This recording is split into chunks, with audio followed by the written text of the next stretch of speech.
Recording in progress. 요셉이 바로에게 가서 보아여 이르되 내 아버지와 내 형들과 그들의 양과 소와 모든 소유가 가나안 땅에서 나와 고센 땅에 있나이다 하고 그의 형들 중 3명을 택하여 바로에게 보이니 바로가 요셉의 형들에게 묻되 너희 생업이 무엇이냐? 그들이 바로에게 대답하되 종들은 목자이온데 우리와 선조가 다 그러하니이다 하고 그들이 또 바로에게 구하되 가나안 땅에 기근이 심하여 종들의 뼈를 칠 것이 없죠. 종들이 이곳에 거류하고자 왔사오니 원하는데 종들로 고센 땅에 살게 하소서. 바로가 요셉에게 말하여 이르되 내 아버지 형들이 내게와 애굽 땅에 내 앞에 있으니 땅이 좋은 곳에 아버지와 내 형들이 거주하는데 그들이 고센 땅에 거주하고 그들 중에 능력 있는 자가 있거든. 그들로 내 가축을 관리하게 하라. 요셉의 자기 아버지 야곱을 인도하여 바로 앞에 서게 하니 야곱이 바로에게 축복하매 바로가 야곱에게 묻되 내 나이가 얼마냐? 야곱이 바로에게 아뢰되 내 나그네 기계의 세월이 130년이니라. 내 나이가 얼마 못되니 우리 조상의 나그네 길의 연조에 미치지 못하나 험악한 세월을 보내었나이다 하고 야곱이 바로에게 축복하고 그 앞에서 나오니라.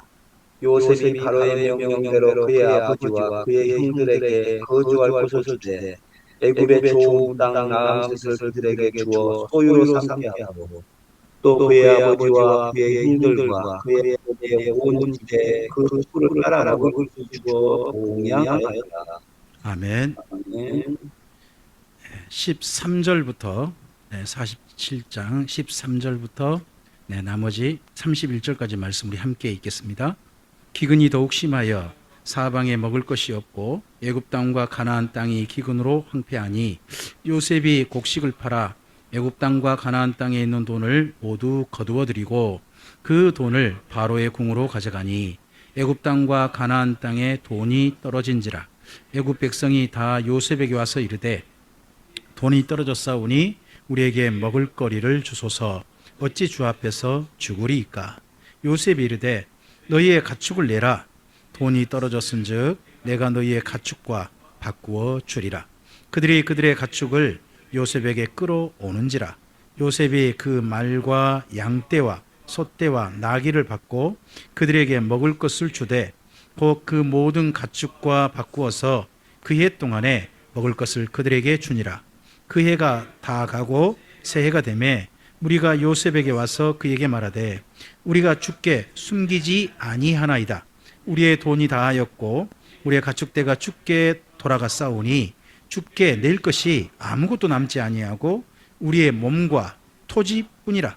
우리가 어찌 우리 토지와 함께 주의 목전에 죽으리이까? 우리 몸과 우리 토지를 먹을 것을 주고 사소서. 우리가 토지와 함께 바로의 종이 되리니 우리에게 종자를 주시면 우리가 살고 죽지 아니하며 토지도 황폐하게 되지 아니하리이다. 그러므로 요셉이 애굽의 모든 토지를 다 사서 바로에게 바치니 애굽의 모든 사람들이 기근에 시달려 각기 토지를 팔았음이라. 땅이 바로의 소유가 되니라. 요셉이 애굽 땅 이 끝에서 저 끝까지의 백성을 성읍들에 옮겼으나 제사장들의 토기는 산지 아니하였으니 제사장들은 바로에게서 녹을 받음이라. 바로가 주는 녹을 먹음으로 그들이 토지를 팔지 않음이었더라. 요셉이 백성에게 이르되 오늘 내가 바로를 위하여 너희 몸과 너희 토지를 샀노라. 여기 종자가 있으니 너희는 그 땅에 뿌리라. 추수의 5분의 1을 바로에게 상납하고 5분의 4는 너희가 가져서 토지의 종자로도 삼고 너희의 양식으로도 삼고 너희 가족과 어린아이의 양식으로도 삼으라. 그들이 이르되 주께서 우리를 살리셨사오니 우리가 주께 은혜를 입고 바로의 종이 되겠나이다. 요셉이 애굽 토지법을 세우매 그 5분의 1이 바로에게 상납되나 제사장의 토지는 바로의 소유가 되지 아니하여 오늘날까지 이르니라. 이스라엘 족속이 애굽 고센 땅에 거주하며 거기서 생업을 얻어 생육하고 번성하였더라. 야곱이 애굽 땅에 17년을 거주하였으니 그의 나이가 147세라.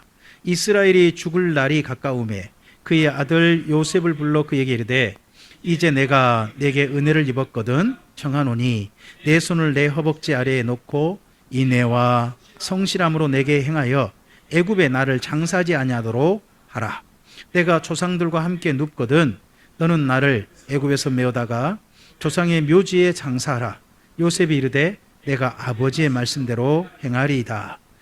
야곱이 또 이르되 내게 맹세하라 하매 그가 맹세하니 이스라엘이 침상머리에서 하나님께 경배하니라. 아멘. 이스라엘 민족이 야곱의 가족들 전체가 이제 애굽에 가서 그 땅에 정착합니다. 정착한 땅 이름이 고센이죠. 고센은 땅은 굉장히 좋습니다. 나일강 중에서도 제일 비옥한 데가 나일강 맨 하류에 나일강 그 하류 삼각주 그쪽이거든요.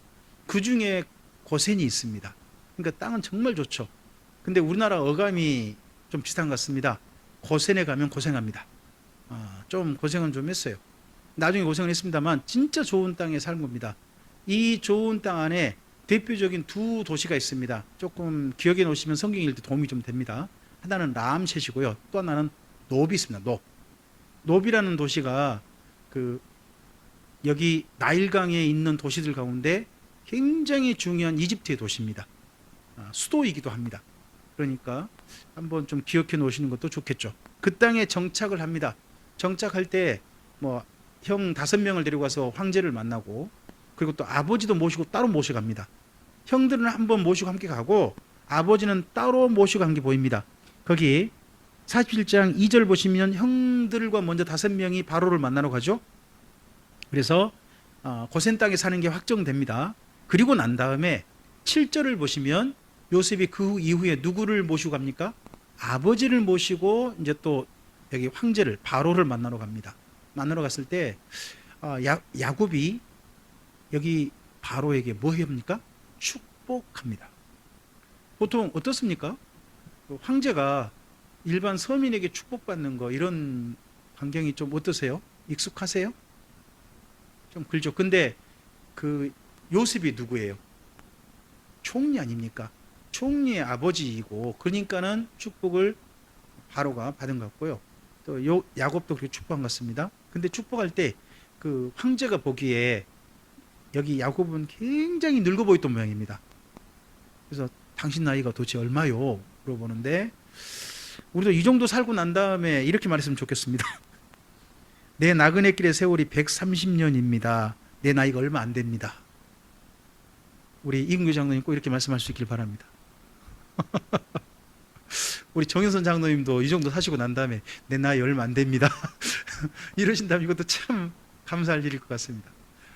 근데 저는 생각해 보면 저는 그 전에 예전에 살 때 저희 아버지 할아버지께서 40이 되시고 38에 돌아가셨기 때문에 저는 일찍 세상 떠날 수 있다라는 생각을 늘 가지고 살았습니다.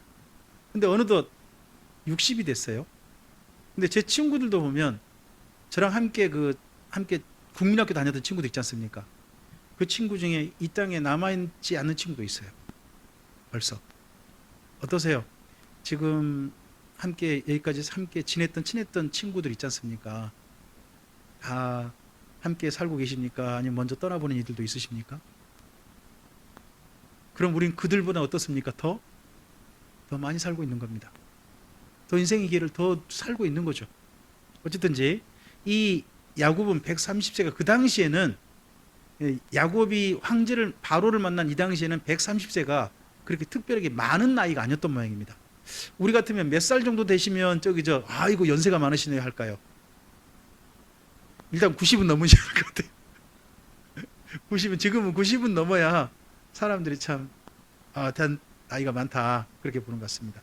우리나라 그 유명한 신학자 중에 한 분이요 100세가 넘으셨어요. 지금도 생존해 계세요. 작년에 105세든가 상당한 연세가 있는 분 있는데 그분 성함을 제가 잊어먹었네요. 근데 그분이 딱 1년에 한 번씩 좀 덕담 비슷하게 좀 하시는데 참 그 말씀하실 때마다 좀 꼭 한번 좀 눈여겨보고 들어보거든요. 이제 하신 영상이 올라오니까. 어쨌든지 야곱은 이 바로에게 축복할 수 있는 정도의 아들 덕분에 또 겉보기에도 굉장히 늙어 보였던 것 같습니다. 겉으로 늙어 보이는 게 나쁜 건 아닌 것 같습니다. 축복도 할 수 있고 그럴 수도 있는 것 같습니다. 그리고 나서 이 애굽의 나머지 기근이 지금 몇 년째죠? 혹시 기억나십니까? 현재 여기 이스라엘 민족이 기근 몇 년째에 애굽 땅에 왔습니까? 2년째죠. 2년째에 지금 왔습니다. 그럼 몇 년 남았습니까? 5년이 남았습니다. 그럼 그 5년 사이 5년이 기근이 없었냐? 아니요. 이스라엘 민족 왔는데 5년 동안 나머지 다 채웠습니다. 기근이. 채워지는 동안 애굽에서 무슨 일이 있었느냐? 모든 사람들이 농사를 할 수 없으니까 자기 소유를 팔아서 그걸 가지고 현물 교환 다 하는 겁니다. 돈 주고 다 샀다가 나중에 돈이 떨어지니까 이제 뭐만 남았어요? 토지하고 자기만 남았어요. 그러니까 마지막으로 한 게 뭡니까? 토지와 자기를 함께 파는 겁니다. 그러면 소위 말해서 애굽 땅의 그 어마어마한 땅에 그 나일강의 그 비옥한 땅들이 다 누구 소유가 되는 겁니까? 바로의 소유가 되는 겁니다. 그럼 누구의 힘이 강력해지겠습니까? 바로의 힘이 얼마나 강력해지겠습니까? 새로운 이렇게 되는데 공헌을 한 사람이 누굽니까? 그러니까 요셉의 가문은 이 이후에 요셉이 죽고 난 다음에도 이 바로의 가문, 이 바로가 황제 이어지는 동안 무슨 취급받겠습니까? 공신 취급받는 겁니다. 최고의 공신. 이때 번성했을 걸로 보입니다. 그러다가 이 다음에 출애굽에 가면 황제가 바뀌어버려요. 다른 왕조가 세워집니다. 그러면 앞선 왕조의 정말 아름다운 그 존경받는 공신 가문, 예? 그 민족은 그 다음 왕조에게 뭐가 되겠습니까? 심각한 대상이 될 수 있습니다. 수가 너무 많으니까 어찌할 수는 없습니다만은 그래도 견제하고 수를 줄이려는 정책에 당하게 되는 것이 나중에 출애굽에 있게 됩니다. 그 내용이 거기 26절까지입니다. 26절까지 이 부분은 읽어보시면 될 것 같습니다. 어떻게 이 요셉이 여기 이집트의 왕조에 얼마나 기여를 했는가 하는 걸 이야기하고 있습니다. 근데 이걸 이제 보면 뭐가 보이느냐? 이 다음에 이스라엘 민족이 이 애굽 땅에서 사는 동안은 상당한 공신 가문으로서 좀 넉넉하게 권한을 가지고 살았겠다 하는 게 일단 보인다는 겁니다. 우리가 봐야 할 부분은 27절 이하입니다. 27절 이하에서 이스라엘 민족이 고센 땅에 사는 동안 야곱이 17년을 더 삽니다. 28절을 우리 함께 좀 읽겠습니다. 다시 한번요. 읽겠습니다. 야곱이 애굽 땅에 17년을 거주하였으니 그의 나이가 147세가 됐습니다. 그러면서 그러니까 애굽 땅에서 산 시간은 17년밖에 안 돼요. 그 17년 사이의 사건이 여기 47장, 48장, 49장까지. 그것도 나이가 몇 살 때 정도에 17년은 그건 다 그냥 지나가 버려요. 147세 됐을 때 정도의 시간이 47장, 48장, 49장인 거예요. 우리 인생의 날 가운데 날들을 하루를 가장 값지게 옹골차게 꽉 채우는 게 젊은 날에 꽉 채울까요? 아니면 죽음을 얼마 남지 않는 그 시간에 더 꽉 채울까요? 보통 사람은. 그래서 버킷리스트가 있습니다. 내 인생에 그냥 살 때는 어떨까요? 오늘 말고 내일 또 있다고 생각이 돼요. 근데 죽음이 바로 내 문 앞에 있다는 게 느껴지면요, 오늘이 그렇게 황홀하대요. 오늘이 그렇게 맛있다고 해요. 오늘이 그렇게 내게 눈부시고 아름답다고 해요. 오늘. 그래서 마지막 채우는 시간이 참, 여기 야곱의 시간도 무려 석 장이에요. 147세의 이야기가 여기 47장, 48장, 49장이란 말이에요. 우리 인생의 날을 이제 이런 걸 보면서 이거 한 가지 좀 배우는 것 같아요.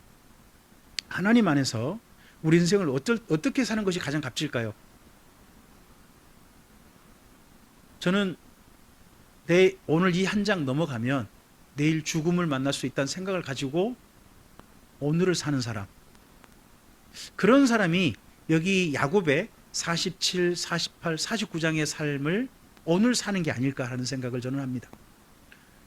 서울에서 이번에 다리의 일부 상판이 밑으로 갑자기 무너지는 바람에 그 밑을 지나던 화물차가 그대로 쓸려버렸고, 또 영상에 보면 오토바이 한 대가 그대로 해가지고 오토바이 하신 분은 즉사하셨고, 그 차에 타신 분들은 심정지 상태로 이중하게 병원 옮겨졌지만 돌아가셨어요.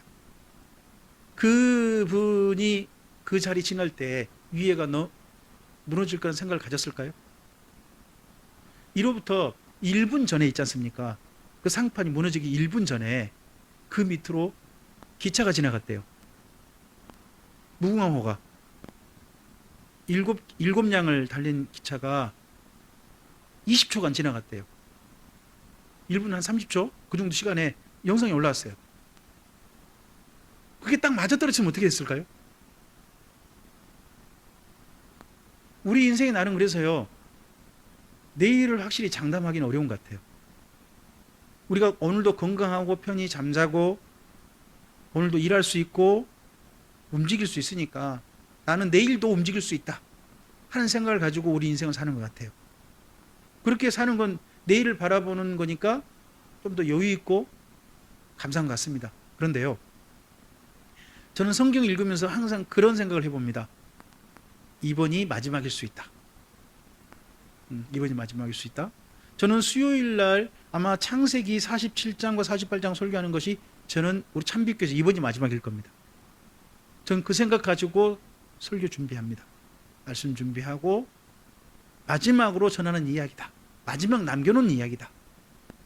한 생각을 가지고 늘 말씀을 준비합니다. 저는 나이가 벌써 그렇게 됐습니다. 앞으로 또다시 수요일 날 창세기 47장과 48장을 대화설교하는 형식으로 전할 기회는 갖기 어려울 겁니다. 저는 아마도 저는 그럴 거라고 생각을 가지고 있습니다.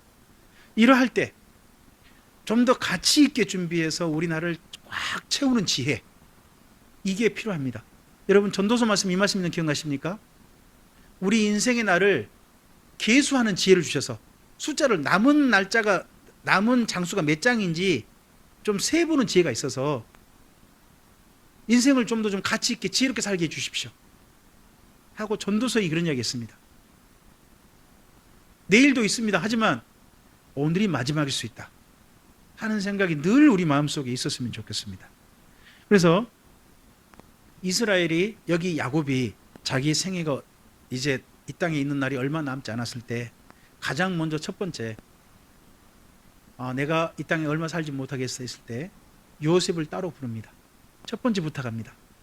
나 가나안 땅에 묻히고 싶다. 이 이야기를 남깁니다.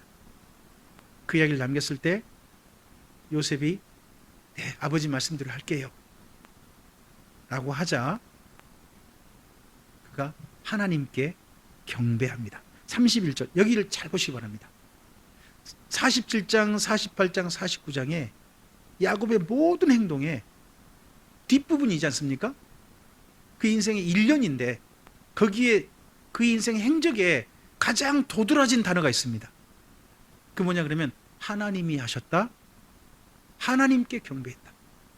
이전의 생애에는 그의 인생의 단어가 보면 뭐 돈을 열심히 모았다, 라헬을 사랑했다, 장자권 때문에 형하고 막 속이고 이런 짓거리 했다, 막 이런 이야기로 꽉 채워져 있습니다. 그 이전에는 또 형하고 만날 것 때문에 겁이 나가지고 형한테 막 뇌물 보내고 기도하고 야복강을 건너냐 마냐 막 이러고 있고 그런 이야기가 꽉 채워져 있습니다. 그런데 그의 인생의 마지막의 시간에는요, 모든 이야기가 하나님께 집중되어 있습니다. 요셉을 만나고 난 다음에 그가 이렇게 한 부분에 우리가 좀 밑줄 그었으면 좋겠습니다. 31절 읽겠습니다. 야곱이 또 이르되 내게 맹세하라 하매 그가 맹세하니 이스라엘이 침상에서 어떻게 했습니까? 하나님께 뭐 그때 이렇게 할 수도 있지 않습니까? 요셉아 고맙다 이럴 수도 있잖아요. 근데 자기를 가나안 땅에 묻겠다라고 하는, 장사 지내겠다고 하는 아들의 맹세를 듣고 난 다음에 누구에게? 하나님께 경배합니다. 이분이 제사 드린 것도 아닙니다. 어디에서? 침상에서입니다. 제가 요즘 한 분 뵈러 갈 때마다 마음이 아픕니다. 제가 지금 한 달 넘게 아예 걷는 모습을 못 뵈고 있습니다. 최곤사님. 그리고 갈 때마다 힘내서 일어서시기도 하시고 걸으셔야죠 하면 우리 권사님께서 네 하신 적이 이제 없어져요. 그 모습 뵐 때마다 마음이 많이 아프고 저 모습으로 제 어머니도 꼭 그러시겠지 뭐 이런 생각들 하다 보면 마음이 참 속에서 아려와요. 여기 이스라엘도 야곱도 어디에서 하나님께 경배합니까? 일어나지도 못했습니다. 밖에 제사 드린 것도 아니고 어디에서? 침상에서 경배했습니다. 일어나지도 못하는 지경이 된 거죠. 근데 거기 자리에서 하나님께 경배했습니다. 그리고 그 침상에서의 일입니다. 이 다음에 48장이 계속 이제 야곱은요 딴데 그 젊은 날에 생각해 보십시오. 형을 피해 가지고 하루 만에 헤브론에서 저 루스까지 베델까지 세상에 90km 넘는 길을 갖다가 막 가버리고 또 외삼촌 라반 자기 장인어른을 피해 가지고 일주일 만에 그 하란 땅에서 야복강까지 그냥 도망쳐버리고 그런 얼마나 달리기를 잘하는 사람입니까? 젊은 날에 그랬던 사람 아닙니까? 근데 여기 47장, 48장, 49장은요 한 장소에서 일어난 일입니다. 그 장소가 침상이에요. 침상에서 계속 일어난 일들입니다. 아버지가 마침내 병들었다는 소식이 있었습니다. 48장 1절에 병들었다는 소식이 있지 않습니까? 어떻습니까? 우리 나이가 들면 병이 이런저런 병 걸릴 수 있죠. 그런데 이 병은 어떤 병 같습니까? 아마 이 병으로 인해서 세상 떠나실 것 같습니다 하는 그런 병인 것 같습니다. 이중합니다 하는 그런 병인 것 같습니다. 그때 요셉이 아버지를 찾아옵니다. 그러자 또 어디서 만납니까? 2절 보시기 바랍니다. 2절 함께 읽어볼까요? 어떤 사람이 야곱에게 말하되 내 아들 요셉이 내게 왔다 하며 이스라엘이 힘을 내서 어디에? 침상에 앉았다는 거예요. 침상을 벗어나질 못해요. 벌써 이런 지경이 된 거죠. 근데 지난 시간을 돌이켜보는 거예요. 야곱만큼요 성경에 여기 창세기에 야곱만큼 인생이 파란만장한 분이 없어요. 그의 인생 이야기가 한번 하면 그가 맨 처음 태어날 때부터 그 진짜 드라마 아닙니까? 형의 발목을 잡고 태어나는 그런 이야기도 출발해가지고 수많은 이야기 있잖아요. 근데요 자기 인생을 돌이켜보면서 요셉에게 야곱이 자기 인생을 돌이켜보면서 어디 이야기를 끄집어옵니까? 3절을 읽어봅시다. 3절 읽겠습니다. 요셉에게 이르되 이전에 가나안 땅 루스에서 전능하신 하나님이 내게 나타나사 복을 주셨다. 루스가 어디입니까? 베델입니다. 자기가 그 이전에 아버지와 함께 제사 드리고 했을 때 뭐 아버지의 축복을 자기가 형이 받을 것 축복을 도둑질을 했을 때 그때 이야기하지 않습니다. 언제 기억이 자기 인생에 돌아보는 정말 첫 출발의 이야기로 봅니까? 베델의 추억입니다.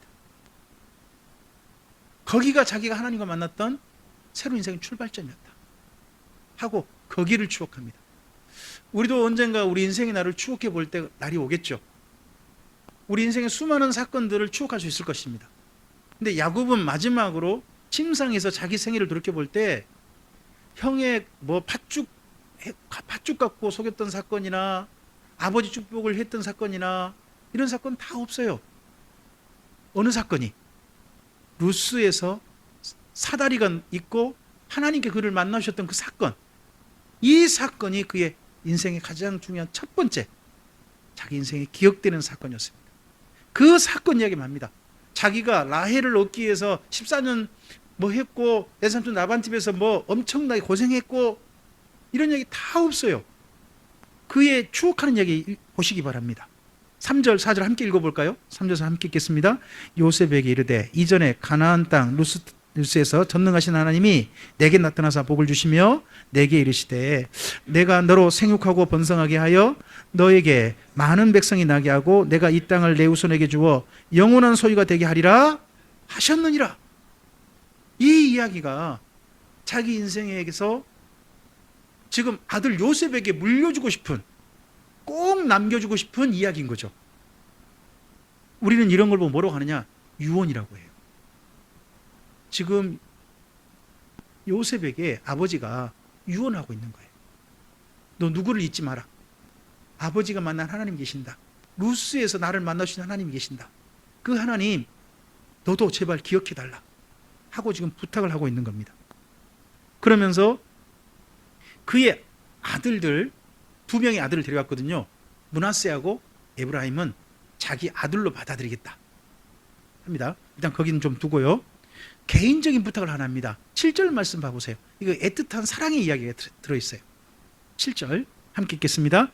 내게 대하여는 내가 이전에 바단에서 올 때에 라헬이 나를 따르는 도중 가나안 땅에서 죽었는데 그곳은 에브라까지 길이 아직도 먼 곳이라 내가 거기서 그를 에브랏 길에 장사하였느니라. 에브랏은 나중에 베들레헴이 됩니다. 여기에 그래서 라헬의 무덤이 어디 있다는 겁니까? 베들레헴이 있다는 겁니다. 내게 대하여는 이렇게 해요. 이야기를 왜 남길까요? 나 개인적인 소원이란 거죠. 뭔 말일까요? 그 옆에다가 좀 써놓으실래요? 49장 31절에 좀 써놓으시겠습니까? 49장 31절. 근데 이 내용을 왜 여길 말할까? 첫째는 이걸 같습니다. 요셉이 누구의 아들입니까? 라헬의 아들 아닙니까? 그러니까 자기의 친엄마가 어디 계신다? 무덤이 거기 있다 하는 이야기 뜻도 될 수 있습니다. 근데 일부러 아들한테 하는데 근데 그게 너가 기억하라고 하지 않고 누구에 대한 이야기라고 합니까? 자기의 일이라고 말합니다. 그럼 마지막으로 이 땅의 생애를 마감하고서라도 누구랑 함께 있고 싶다는 뜻입니까? 그럼 자기 무덤을 어디에 달라는 뜻처럼 보이기도 합니까? 이때는 베들 거기 저기 베들레헴 아니에요. 여기 야곱은 헤브론에 막벨라굴에 묻힌단 말이에요. 그 이야기를 49장 31절에 있어요. 한번 봐보실래요? 49장 31절만 한번 읽어봅시다. 읽겠습니다. 아브라함과 그의 아내 사라가 거기 장사되었고 이삭과 그의 아내 리브가도 거기 장사되었으며 나도 레아를, 그러면 지금 여기 애굽에 오기 전에 누가 먼저 또 세상을 떠났어요? 레아도 세상을 떠난 거죠. 그러니까 라헬이 가장 먼저 죽었고 그 후에 레아도 세상을 떠났는데 레아는 현재 어디 붙여 있다? 헤브론이고 헤브론 막빌라굴이고 라헬은요 베들레헴 근처 거기 있다는 거예요. 그런데 일부러 내게 대하여는 이렇게 표현해요. 그럼 저라면 이걸 보고 무슨 생각을 하냐 그러면 내가 나중에 묻힐 때 누구랑 같이 묻히고 싶다? 라헬인데 그러면 자기가 어디 묻히라고 하냐 그러면 묻혀달라고 하냐 그러면 막벨라굴에 묻혀달라 그러거든요. 그래서 여기 이스라엘 가족이 전체 가나안 땅 가잖아요. 올라가서 성경에는 안 나와요. 그런 내용이 있단 말도 없어요. 하지만 저의 생각은 그래요. 혹여나 그런 일이 있지 않았을까. 여기 라헬의 무덤에서 라헬의 뼈를 전부 다 잘 모아가지고 함께 막벨라굴에 함께 안장되도록 부탁한 게 아닐까. 그렇게 저는 생각을 한번 해봐요. 개인적인 부탁이란 거죠. 개인적인 부탁. 그러면 야곱이요 진짜 사랑한 사람이 누구예요? 나를 진짜 사랑했구나 하는 것도 좀 짐작해 볼 수 있을 것 같아요. 그리고 나서 이 요셉의 두 아들을 축복합니다. 근데 이때 이스라엘의 야곱의 상태가 보입니다. 10절을 보시기 바랍니다. 10절 함께 읽어볼까요? 이스라엘의 눈이 나이로 말미암아 어두워서 눈이 어떤 상태예요? 안 봐요. 근데 보일까요? 안 보일까요? 희미하긴 보였나 봐요. 우리 집에 이제 한 녀석이 눈의 한쪽이 악마 방귀 때문에 잘 안 보인대요. 거의 안 보인대요. 근데요, 그 윤곽 이런 정도는 보인대요. 그러면 여기도 보면 이렇게 말하거든요. 거기 8절 보시면 8절에 어떻게 말합니까? 이스라엘이 요셉의 아들들을 뭐하고? 보고 이르되, 그러면 뭐는 보인다는 거예요? 형체 정도는 보이는데 윤곽 제대로 보이질 않는가 봐요. 네. 눈 시력이 아주 어두워져 버렸다. 그런 상태인가 봐요. 그런 상태에서 이 야곱이 므낫세와 에브라임을 축복합니다. 이 축복의 내용 할 때 고백이 있습니다. 이 부분은 또 우리 밑줄 그어야 될 것 같습니다. 11절 읽겠습니다. 요셉에게 이르되 내가 내 얼굴을 보리라고는 생각하지도 못했더니 하나님이 내게 내 자손까지도 보게 하셨다. 그 뒷부분 밑줄 그어볼까요? 하나님이 내게 내 자손까지도 보게 하셨다. 그의 인생의 후반부 147세 그의 고백 속에 계속 어떤 얘기 나옵니까? 하나님께 경배했다. 하나님께서 보게 하셨다. 하나님께서 예전에 나를 만나 주셨다. 이런 이야기로 그의 147세의 이야기가 꽉 채워져 있습니다. 하나님께서 그리고 먼저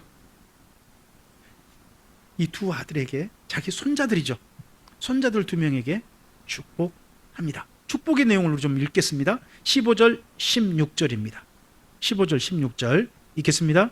그가 요셉을 위하여 축복하이르되 내 조부 아브라함과 아버지 이삭이 섬기던 하나님, 나의 출생부터 지금까지 나를 기르신 하나님, 나를 모든 환난에서 건지신 여호와의 사자께서 이 아이들에게 복을 주시오며 이들로 내 이름과 내 조상 아브라함과 이삭 이름으로 칭하게 하시오며 이들이 세상에서 번식되게 하시기를 원하나이다 합니다. 자, 거기 15절에 누구를 위해서 축복했다고 나옵니까? 므낫세와 에브라임이라고 하지 않습니다. 누구를 위하여? 요셉을 위하여입니다. 그럼 이건 무슨 축복일까요? 옆에다가 좀 써놓으시겠습니까? 장자 축복이라고 써놓으시기 바랍니다. 지금 맨 먼저 장자 축복을 누가 먼저 해줍니까? 사실 아브라함이 그 아들 이삭에게 한 겁니다. 또 이삭은 누구한테 장자 축복을 했습니까? 야곱에게 했죠. 또 야곱이 이제 생애를 마감하면서 누구한테? 자기 12명 아들 중에 누가 장자다? 요셉이 장자라는 겁니다. 첫째는 루벤도 아니고 넷째 유다도 아니에요. 야곱에게 장자는 누구라는 거예요? 요셉이라는 거예요. 그래서 장자는 몇 몫이에요? 2몫이에요. 그래서 자기 아들을 요셉 대신에 이 므낫세 에브라임을 2명을 내 아들로 한다 하는 겁니다. 그리고 이 아들들에겐요 특별한 몫을 주어요. 땅을 나누되 한 몫을 더 주는 거예요. 그게 어디냐? 세겜 땅이에요. 22절을 먼저 읽어봅시다. 22절 읽겠습니다. 내가 내게 내 형제보다 세겜 땅을 더 주었나니 이는 내가 내 칼과 활로 아모리 족속의 손에서, 자기 딸 디나가 강간당하면서 그 땅 전체를 갖다가 할례 시켜가지고 3일 만에 다 죽이고 그랬지 않습니까? 강탈했잖아요. 그 땅이 어쨌든지 지금 누구 소유라는 거예요? 야곱이 소유라는 거예요. 그 땅을 누구한테 줘요? 요셉. 그럼 므낫세 에브라임이죠. 그럼 나중에 이스라엘이 땅 분배할 때 있지 않습니까? 여호수아 때 므낫세 에브라임은 어느 땅을 먼저 줘야 됩니까? 세겜. 그러다 보니까 이스라엘 보면 세겜 땅 중심으로 에브라임과 므낫세가 땅을 차지한 겁니다. 이 땅을 가져야 되니까. 그러니까 이 땅 중심으로 두 지파가 땅을 딱 한 중앙을 차지하게 되는 일들이 이것 때문에 또 있게 됩니다. 나중에 여호수아 때까지 가게 되니까 이 부분은 또 기억을 해놓으시면 좋을 것 같습니다. 그리고 거기 15절 16절에다가 써놓으시라는 겁니다. 장자 축복이라고요. 이들을 이렇게 축복해서 이들에게 하나님의 일들을 맡기되, 우리 너무 잘 알죠? 야곱의 손이 어떻게 있다는 겁니까? 원래 오른손은 누구한테 얹어야 됩니까? 큰애가 누구예요? 므낫세. 그리고 둘째가 누구예요?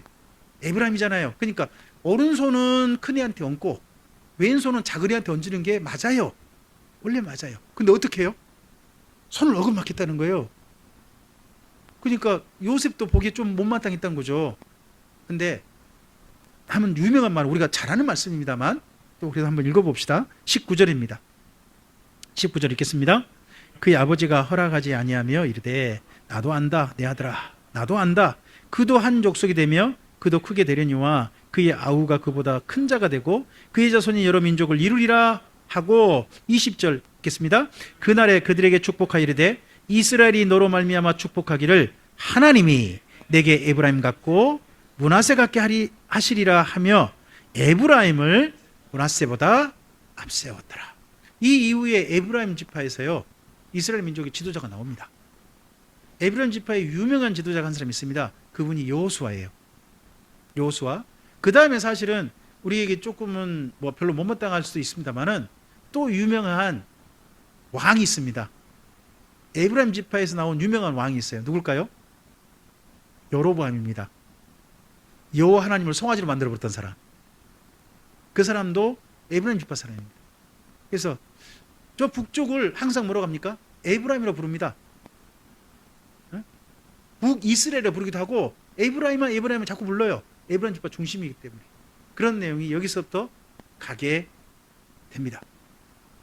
야곱이 이러한 일을 할 때 보면 거기 20절에도 보면 하나님이 내게 이렇게 하실 것이다 라고 되어 있죠. 하나님이 거기 밑줄 긋거나 동그라미 쳐보시겠습니까? 그리고 15절에 축복할 때도 누구의 이름으로 축복합니까? 하나님이십니다. 하나님. 그래서 47장, 48장, 49장 여기가 전부 다 야곱의 147세 때 이야기인데 그가 축복하고 만날 때마다 그의 입에서 추억할 때도 누구 이야기가 나오고 하나님 이야기가 나오고 추억할 때도 축복할 때도 누구 이야기로 축복하고 하나님께서 그리고 자기를 부탁할 때도 누구의 이름으로 부탁하고 하나님으로 부탁하고 하는 것이 보입니다. 우리 인생의 날에 하나님 앞에서 소중히 채워갈 것들이 있을 것 같습니다. 여러 가지 것을 채울 수 있겠습니다만 여기 야곱의 이런 모습이 야곱이 얼마나 달라졌는가 정말 멋져졌는가 하는 게 보입니다. 이전에 야곱은 자기 손에 하나님을 붙잡은 사람이 아니었습니다. 근데 이 애굽 땅에서 17년 그 시간은 하나님을 꽉 붙잡은 시간이었습니다. 그리고 147세 그의 인생을 마감하는 그 1년의 이야기는 여기 창세기에서 가장 아름다운 이야기로 채워져 있습니다. 우리 인생의 날들이 다 소중하고 아름다워야 되겠습니다만 주님을 만나기 직전 그 시간이 더 아름다우셨으면 좋겠습니다. 어떤 분이 이런 이야기를 하더라고요. 참 마음에 남았습니다. 저도 그렇게 생각합니다. 여러분 하루에 태양이 제일 아름다울 때가 언제입니까? 해 뜰 때입니까? 한낮입니까? 오후입니까? 해가 질 때입니까? 지고 난 다음입니까? 딱 해질 때입니다. 석양 때가 태양은 제일 아름다운 색으로 물들입니다. 우리 인생의 날이 주님을 만나 뵙게 된 날이 가까우면 가까울수록 더 아름다우셨으면 좋겠습니다. 더 하나님이란 색깔로 더 선명해지셨으면 좋겠습니다. 물려줄 이야기, 우리 후손들한테 물려줄 이야기가 내가 여기까지 나를 돌보신 하나님께서 너의 생애에도 함께 했으면 좋겠다 하는 것이 여기 야곱의 축복인데 또한 우리의 축복이었으면 좋겠습니다. 주의 이 말씀들이 어떻게 보면 하나님께서는 우리의 삶의 실천을 두 가지로 하신다고 저는 생각합니다. 하나는요, 계명입니다. 하라 하지 말라가 있습니다. 근데 그보다도요, 성경은 다른 걸로 우리에게 실천상을 얘기해 줍니다. 그게 뭐냐 그러면 모범입니다. 믿음의 사람들이 이렇게 살았다 하고 우리한테 소개하고 있는 겁니다. 내가 왜 이 사람 너한테 이렇게 소개한 줄 아니? 너도 이렇게 살기를 바래서야 하는 그런 이야기가 담겨 있는 부분들이 있습니다.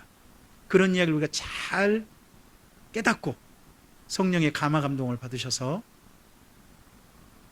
날들을 아름답게 채워가신다면 우리 인생이 창세기 47장, 48장, 49장의 날이 될 줄로 믿습니다. 이런 아름다움으로 채워지시기를 주님의 이름으로 축복합니다. 기도하겠습니다. 주님 감사합니다.